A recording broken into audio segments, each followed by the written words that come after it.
You're 25 years old. You get paid. The money hits your account.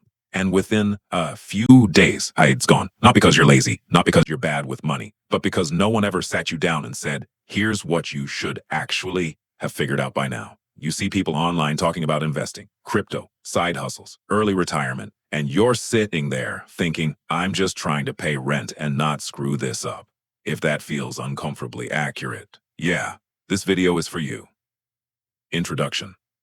My name is Zakar, and I spend way too much time thinking about critical money milestones every 25-year-old should hit. If you're someone who feels behind financially, confused about what actually matters, or worried you're already messing things up, make sure to hit the subscribe button and give this video a thumbs up if this helps you out. Now look, this is not a video about being rich at 25.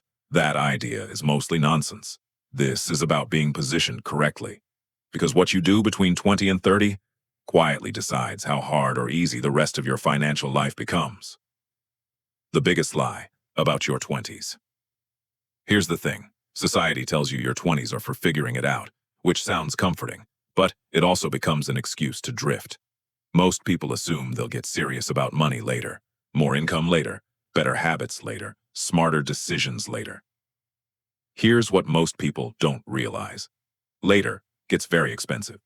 According to data from Fidelity, someone who invests consistently, starting at 25, can end up with nearly double the retirement savings of someone who waits until 35, even if the second person invests more money per month. Time is not neutral. It either works for you or against you. Milestone 1. You can cover a $1,000 emergency without panic. Let's start painfully basic. By 25, you should be able to handle a $1,000 emergency without debt or chaos. Car repair, medical bill, last-minute flight, something always happens.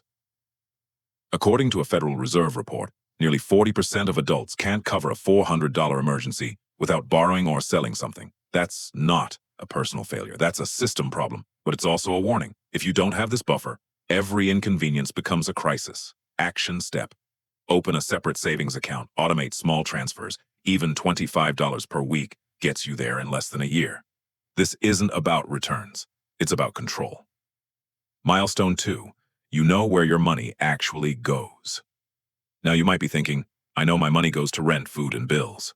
No, I mean you actually know.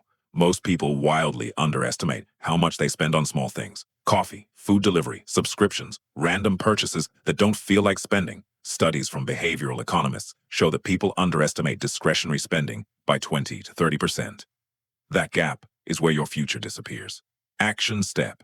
Track everything for 1 month, not forever, just 1 month.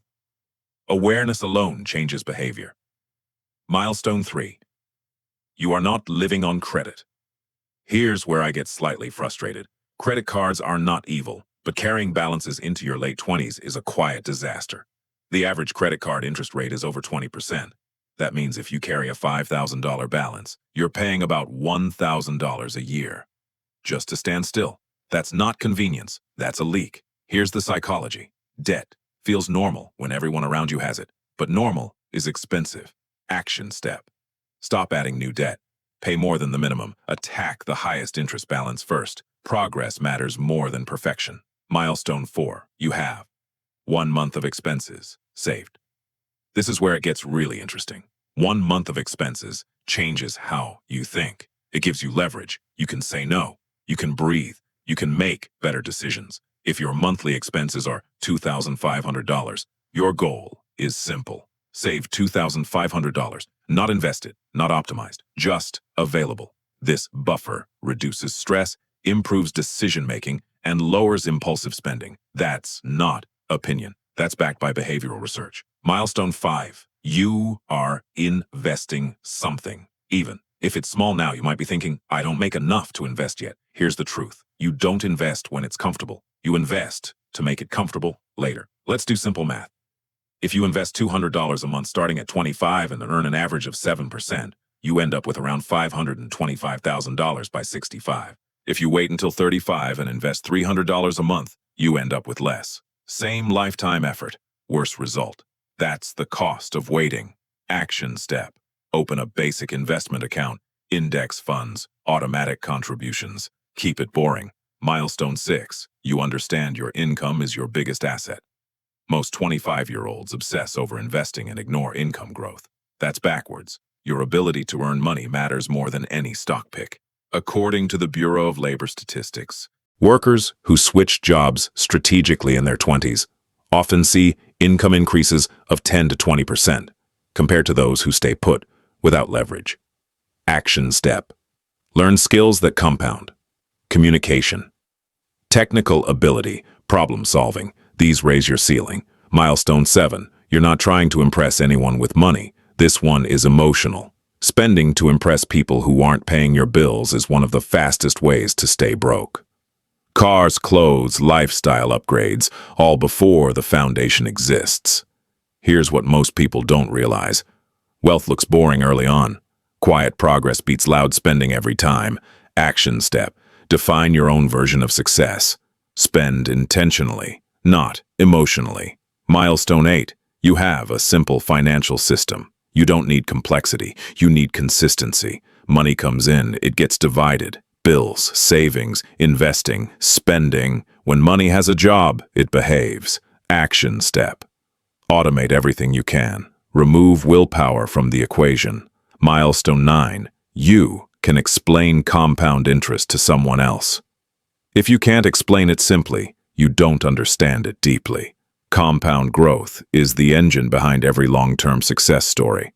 Money earning money, then earning more money. This is why starting early matters more than starting big. Milestone 10. You think long-term, even when it's uncomfortable. This is the real milestone. Delayed gratification. Choosing boring consistency over quick wins. Ignoring hype. Most people lose, not because they lack information, but because they can't sit still. Action step. Zoom out. Make decisions your future self will thank you for. Bringing it all together. If you hit all of these by 25, you're ahead of most people. Not because you're special, because you were intentional. None of this requires being rich. It requires being aware, small habits, repeated, over time. That's how financial confidence is built. Closing, motivation, and call to action. If you're 25 and feeling behind, you're not broken, you're early. What matters is what you do next. If this video helped you see money more clearly, subscribe to the channel. I break down personal finance, investing, and wealth building in a way that's honest and practical. And if you want a stronger financial future, stick around.